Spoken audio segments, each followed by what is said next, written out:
But if these boots could talk,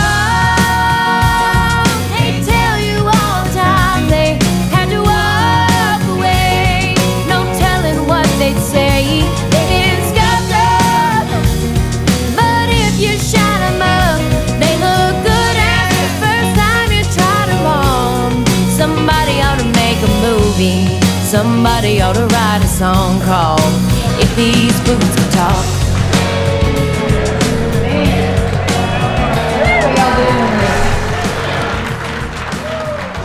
Happy to be here. So my name's Briana Calhoun, as y'all know, and this is my songwriting partner, Kix Brooks, right here. Kix is in a little old band you probably never heard of called Brooks and Dunn. Thank you, both of you. And this guy right here to our right is our other songwriting partner, and this is Rafe Van Hoy. Y'all need to give him a big round. We've been excited about this for a month. I'm going to talk to y'all just for a little bit and, try to keep the mood light, but just for a little bit about my story, how I got from where you're sitting right now to on this stage. I got 7 felonies on my record in 3 different states. And I lived very similar to probably most of the lives that you lived before I got locked up. When I was 16 years old, the sheriff's daughter of our very small parish in Louisiana, the parishes are counties, gave me my first little dose of crystal meth. And from there, it just kind of went downhill, because if any of you have done that before, which I'm sure you have, some of you are shaking your head, that's all you care about. I didn't care if I got hit by a bus as long as I got my next hit. I couldn't hold a job down, nor could I have any real relationships with people, because my life revolved around drugs. And after, I think, my 4th or 5th time to get arrested in Louisiana, I knew that I was out of chances. But while I was in there, a couple of crazy things happened. The longer I stayed in jail, after I detoxed, I noticed that after about 6 months of that, my brain started to heal. And that sounds kind of strange, but I really realized that there were things I'd forgotten. And even though a lot of it was painful because it was memories I blocked out, I started realizing that before all this self-destruction, I had been a person, and I had been a person that was funny and smart and kind. And I'm going to try not to get emotional with y'all, but it's tough when I come back to places like this. There was this one time I was sitting in chapel with my friends, just like y'all are. And I didn't think that my life was worth anything. I mean, literally. We were sitting there, and my friend Tatiana was beside me, and there was a man and a woman up here doing what I'm doing now. And I don't know what got into her, because, like I said, we went to chapel almost every night, but she stood up and she said, "Hey, y'all need to let her sing. She can really sing." So I go up on this stage. I had all these faces looking at me, just like y'all are. And I knew that I needed to give my fellow inmates, my companions, hope. I needed to be able to prove to them and myself that I could do it. So I closed my eyes, and I said a little prayer, and I busted that song out, and I never opened my eyes the whole time because I was too afraid. And when I finished that song and opened my eyes, everybody was standing up cheering for me. And I remember that was the first time I had felt hope in a really, really long time. And not only that, but it made me realize that I had something to give. And that's really what, if there's anything I can convey, I can make you realize today, is that in order to make it in here or out of here, you have to find your gift. And so, by the grace of God, those 5 years turned into 3 years because our prisons were so overcrowded in Louisiana. So I got out in a year and a half, and when I got out, I had not much. I did have an education, and that is one thing I will say that helped me. Even though I didn't have a support system, I had an education. And I'll tell y'all what, if there is anything that's offered to you behind these walls that will help you with an education or a trade skill, I would take advantage of that. Because people, when you get out of here, are going to do everything it takes to tell you no. No, no, no. So you need all the ammunition you can gather to say yes, yes, yes.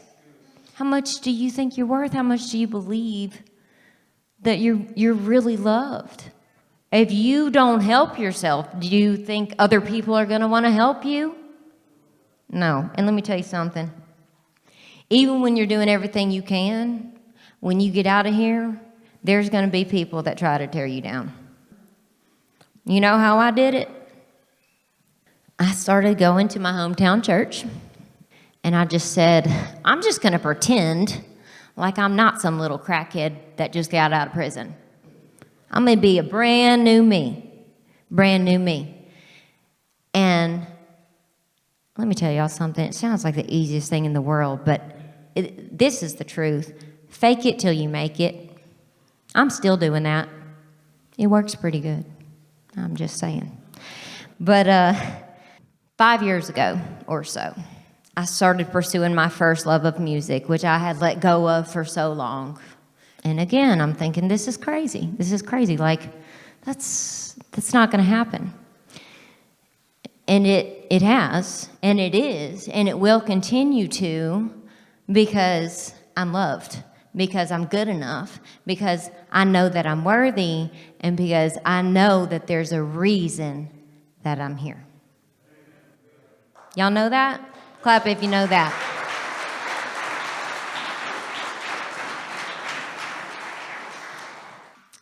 I would rather do something like this than I would play at any other venue or concert, because I know what it's like to be you. And when you go inside a prison and you speak and perform for people, it means something. You know, I'm really glad that these two guys, there's not two better guys that could have come with me on this. And so we're going to get the music started. And yeah, hope y'all enjoy it. Yeah, clap at that.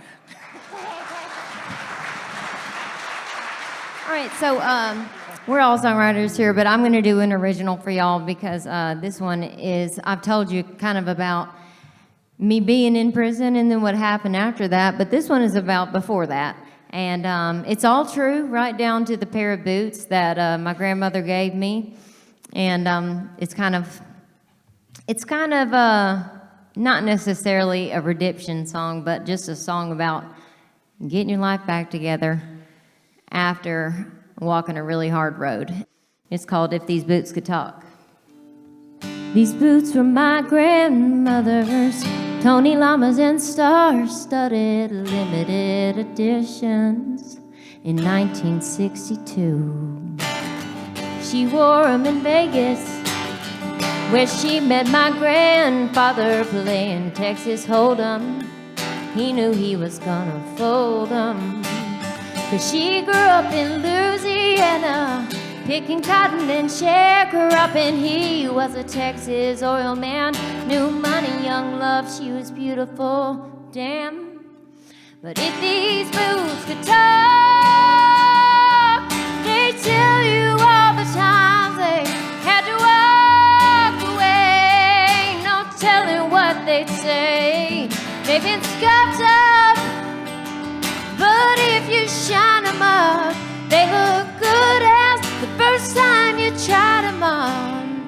Somebody ought to make a movie. Somebody ought to write a song called If These Boots Could Talk.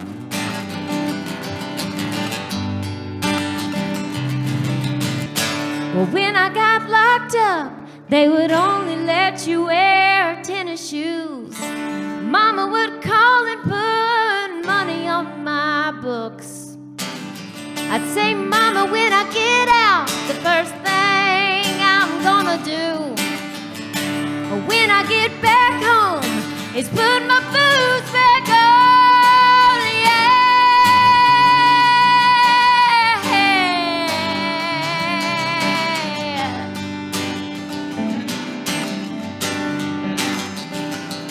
I said if these boots could talk,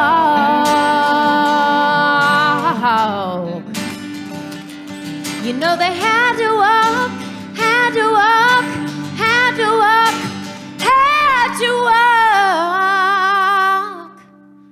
away. Yeah. Down that red dirt road, that's where I drank my first beer.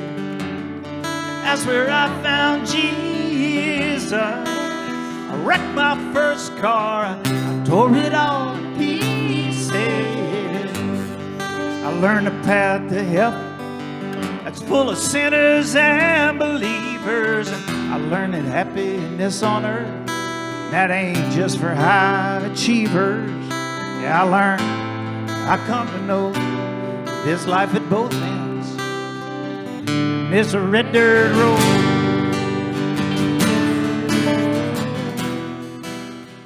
Cause I love you, man, for giving me my life back again.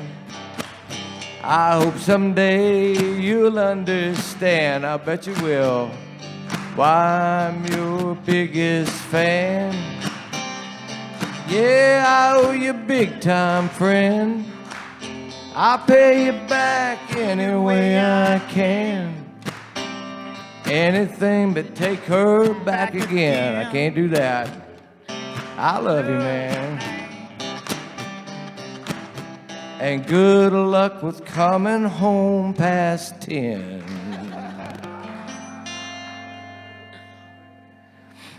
I love you, man.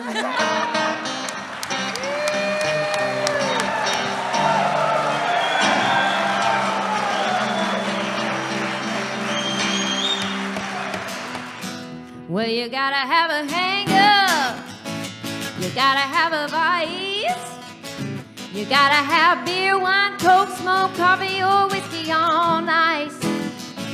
You gotta have something to get you feeling alright. But things go from bad to worse come the morning light. Yeah, you gotta hang up those hang-ups. Hang up those hang-ups.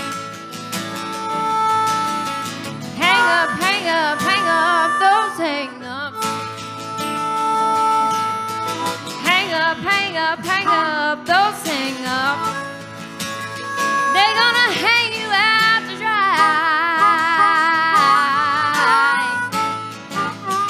I said hang up those hang-ups.